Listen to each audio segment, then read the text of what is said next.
Hey guys, and welcome back to this channel. In this video I'll be showing you guys how you can make your face look smoother in Snapchat. So you're just going to press this plus button and you're going to select selfie settings.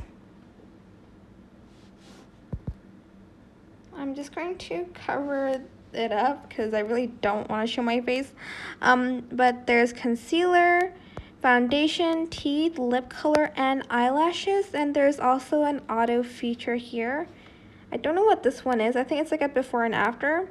But once you're done, you're just going to press save and it's going to be applied to your face. But again, I'm just like not going to show my face at like 12 a.m.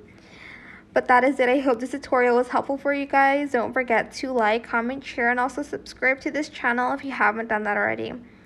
If you have any more questions about this video, just leave it in the comment section down below and I will try my best to answer them all for you guys.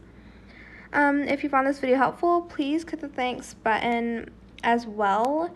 And I think that is it. Thank you so much for watching this video. Bye!